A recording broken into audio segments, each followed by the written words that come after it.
नमस्कार मंडळी, Trupti's daily recipes या चॅनलमध्ये तुमचे खूप खूप स्वागत आहे। तर आज आपण बनवणार आहोत विदर्भात बनवली जाणारी खास रानभाजी म्हणजेच शेरण्यांची भाजी। एकदा खाल्ली की पुन्हा पुन्हा खावीशी वाटेल अशी ही रेसिपी आहे। चला तर मग रेसिपीला सुरुवात करूया।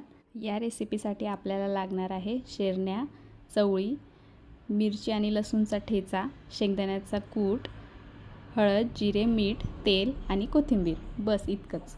शेरण्या ह्या 1 ते 2 तास पाण्यामध्ये भिजत ठेवायच्या आहे आणि त्यानंतर मग कापून घ्यायच्या आहेत आपल्याला अशा पद्धतीने।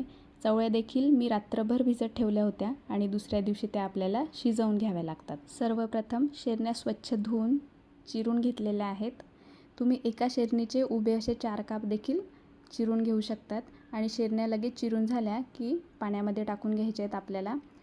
त्यानंतर अर्धी वाटी शेंगदाणे मी भाजून घेतलेत आणि शेंगदाणे भाजल्यानंतर त्याचा कूट न करता पाणी टाकून त्याचं पातळ असं मिश्रण करून घ्यायचं आहे आपल्याला।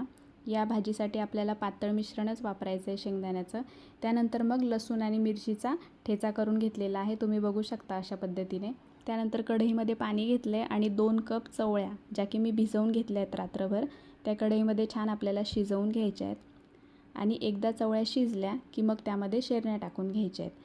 शेरण्या ह्या आपण नंतर टाकणार आहोत कारण की शेरण्या लगेचच शिजतात, पण चवळ्या शिजायला वेळ लागतो। आणि मग झाकण ठेवून हे आपल्याला व्यवस्थित शिजवून घ्यायचे आहे। तुम्ही चवळ्या या कुकरला देखील शिट्ट्या घेऊन शिजवू शकतात कारण की कढईमध्ये त्याला जरा वेळच लागतो। त्यानंतर मग पातेलीमध्ये मी 2 ते 3 चमचे तेल घेतले, त्यामध्ये जिरे, मोहरी आणि कढीपत्ता टाकून घ्यायचा आहे। छान हे सर्व तडतडलं की लगेच थोडी अर्धी चमचा हळद टाकून घेतलेली आहे।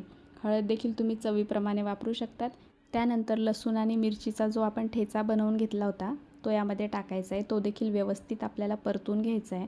आणि हे सर्व परतलं की लगेच त्यामध्ये आपल्याला चवळी आणि शेरण्या ज्या आपण एकत्र शिजवून घेतल्या आहेत त्या टाकायच्या आहेत आणि त्याला थोडं शिजू द्यायचं आहे 1-2 मिनिट। आणि ते शिजलं की लगेचच त्यामध्ये शेंगदाण्याचं मिश्रण टाकून घ्यायचं आहे आणि हे सर्व मिक्स करायचं आहे आणि 2 ते 3 मिनिट याला उकळी येऊ द्यायची आहे। आणि एकदा ह्या भाजीला उकळी आली की त्यामध्ये चवीप्रमाणे मीठ टाकायचं आहे। मी इथे 1 चमचा मीठ वापरलेलं आहे, तुम्ही कमी जास्त प्रमाणात तुमच्या चवीप्रमाणे वापरू शकतात।